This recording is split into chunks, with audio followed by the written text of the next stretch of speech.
Le silence s'abattit sur la place, lourd et absolu. La poussière retomba, révélant Lucas se tordant de douleur sur le sol, le visage crispé. Arthur se tenait au-dessus de lui, la poitrine haletante, sa main encore crépitante d'énergie résiduelle. L'air vibrait de mana dépensé, l'écho de l'attaque dévastatrice d'Arthur persistant dans l'air. Un hoquet collectif s'échappa des spectateurs, leur visage un mélange de choc et d'incrédulité. Arthur avait fait l'impensable. Il avait frappé Lucas Wykes, le prodige, l'enfant chéri. Oh! La victoire d'Arthur sonnait creux. C'était une victoire à la Pyrrhus, au mieux. Un goût de cendre lui emplissait la bouche, un rappel amer de la puissance qui parcourait ses veines. Il n'avait pas voulu déchaîner une telle force, n'avait pas voulu blesser Lucas aussi gravement. Pourtant, une part primale de lui-même, nourrie par la rage et le chagrin, se délectait de la puissance brute qu'il commandait désormais. Le monde sembla se déformer, les contours s'estompant, tandis qu'une vague de vertige le submergeait. Les murmures commencèrent, doux au début, puis de plus en plus forts, faisant écho à la tourmente qui faisait rage en lui. Ses membres étaient lourds, son corps se rebellait contre l'immense pression magique. Il était allé trop loin, avait puisé dans un puits de puissance qu'il comprenait à peine. Des murmures traversèrent la foule, des questions lourdes planant dans l'air. Est-ce qu'il vient de... Il a attaqué un Wykes. Arthur était vaguement conscient que ses camarades de classe s'éparpillaient, le visage pâle et tiré. Il voyait la peur dans leurs yeux, la façon dont ils tressaillaient à son regard. Il sentit une main sur son épaule, une voix appelant son nom. C'était Elijah, son expression un mélange d'inquiétude et de perplexité. Arthur voulait expliquer, s'excuser pour la peur qu'il inspirait, mais les mots lui manquaient. Sa gorge était serrée, sa voix perdue dans le tourbillon d'émotions qui menaçait de le consumer. Le sol sembla se dérober sous ses pieds. Il tituba, sa vision se brouillant. Le mana en lui, autrefois une chaleur réconfortante, faisait maintenant rage comme un feu de forêt, brûlant ses entrailles. Son contrôle lui échappait, la bête à l'intérieur s'agitant contre sa cage. Il serra les yeux, luttant pour garder le contrôle, pour un semblant de calme dans la tempête. La panique monta en lui, l'étouffant. Le mana déferla, menaçant de le submerger. Ses veines semblaient en feu, son corps une fournaise brûlant hors de contrôle. Il recula en titubant, loin d'Elijah, loin des regards horrifiés de la foule. Il devait partir, trouver un endroit pour reprendre le contrôle avant de blesser quelqu'un d'autre. Ouvrant les yeux, il vit la peur dans les yeux d'Elijah, l'inquiétude gravée sur le visage de son ami. Il essaya de parler, de le rassurer, mais les mots ne venaient pas. Seul un halètement étranglé s'échappa de ses lèvres, un son perdu dans la cacophonie de son propre chaos intérieur. Arthur. Sa vision se brouilla à nouveau, le monde apparaissant et disparaissant. Il sentit une douleur fulgurante s'épanouir sur sa poitrine, se propageant comme une traînée de poudre. Le monde se transforma en un kaléidoscope de couleurs, le sol se précipitant à sa rencontre. Les ténèbres menacèrent de le réclamer, mais alors même que sa conscience s'évanouissait, il jura qu'il entendit un rugissement lointain et terrifiant déchirer le silence stupéfait. Une lumière aveuglante perça le chaos, fendant les cieux. L'air crépita d'une puissance incommensurable, éclipsant même celle d'Arthur. Un hoquet collectif parcourut la foule, tandis qu'une déchirure apparaissait dans le ciel, une blessure béante dans le tissu de la réalité. De cette rupture descendirent 4 silhouettes, leur arrivée annoncée par un coup de tonnerre qui secoua les fondations même de la ville. Ils se déplaçaient avec une grâce surnaturelle, leur forme nimbée d'une lumière céleste. Chaque silhouette irradiait la puissance, leur présence si forte qu'elle semblait aspirer l'air.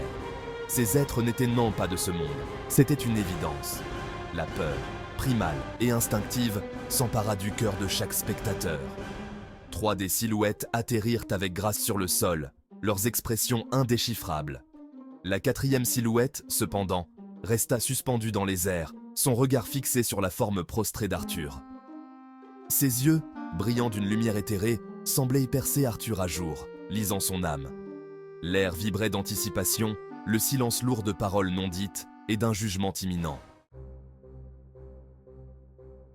Frère, c'est lui qui m'a attaqué. Lucas, luttant pour se relever, le visage figé dans un masque de douleur et de terreur, tourna son regard vers les silhouettes nouvellement arrivées.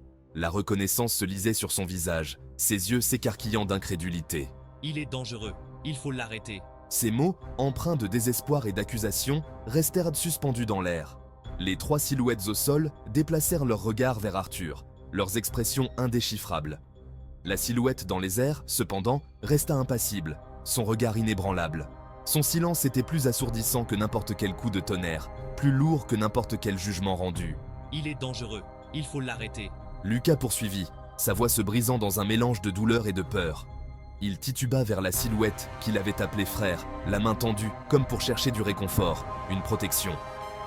Mais la silhouette resta distante, son regard fixé uniquement sur Arthur, un mur infranchissable entre eux. La silhouette dans les airs, d'un mouvement de poignet, invoqua une lame d'énergie d'un azur pur. Elle vibrait d'une puissance qui éclipsait tout ce qu'Arthur avait pu rencontrer auparavant. Il la pointa vers Arthur, tombé au sol, son expression se durcissant. Il porte la marque, l'héritage d'Agrona. Une flèche blanche jaillit. Sylvie, sa silhouette plus grande que nature, les crocs découverts dans un grognement, intercepta la lame. La collision envoya des ondes de choc à travers la place, projetant les spectateurs au sol. Ses yeux brillaient d'un instinct de protection farouche, une mère ours défendant son petit. « Vous ne lui ferez pas de mal. » Sa voix était un grondement profond qui fit trembler le sol. Sa défiance était palpable, un mur de loyauté indéfectible contre la puissance écrasante des êtres célestes. L'air crépita de tension, l'essence même du monde retenant son souffle alors que 2 forces irrésistibles se heurtaient. Les 3 silhouettes au sol restèrent immobiles, leurs yeux rivés sur la scène qui se déroulait.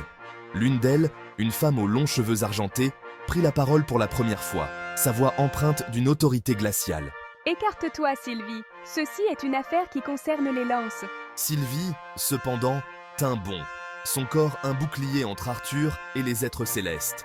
Ses yeux, brûlants de l'amour d'une mère, les défiaient de faire un pas de plus. La silhouette dans les airs baissa légèrement sa lame. Une lueur de quelque chose qui ressemblait à de la surprise traversant ses traits. « Tu nous défierais pour lui ?» questionna-t-il, sa voix empreinte d'incrédulité. « Il est bien plus que l'héritage d'Agrona.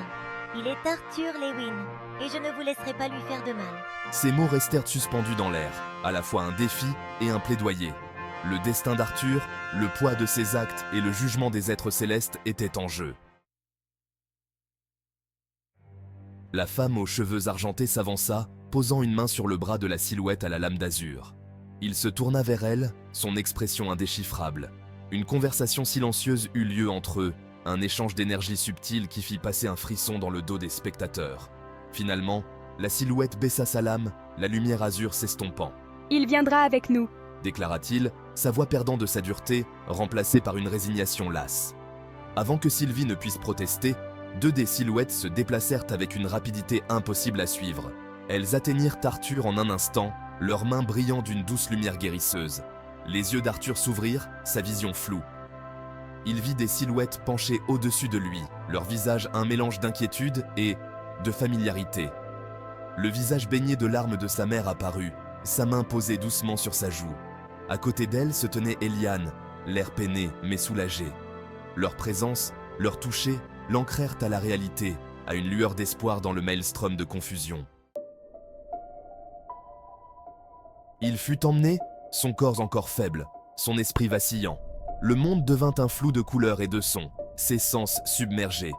Il crut apercevoir la silhouette paniquée de Sylvie, entendit les murmures de la foule, mais tout cela lui semblait lointain, étouffé comme s'il était sous l'eau.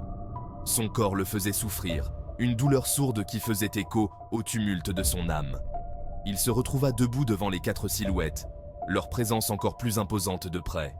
Elles le regardaient avec une curiosité distante, leur regard le disséquant, le jugeant. Le poids de leur examen pesait sur lui, amplifiant la culpabilité et la peur qui le rongeaient. Arthur Lewin, tu es accusé d'avoir violé les accords, d'avoir exercé un pouvoir au-delà de ton contrôle. Ces paroles furent un coup de massue, chaque syllabe faisant écho à la gravité de sa situation. Arthur, la tête baissée de honte, ne pouvait qu'attendre que le jugement soit rendu, que les conséquences de ses actes se déroulent.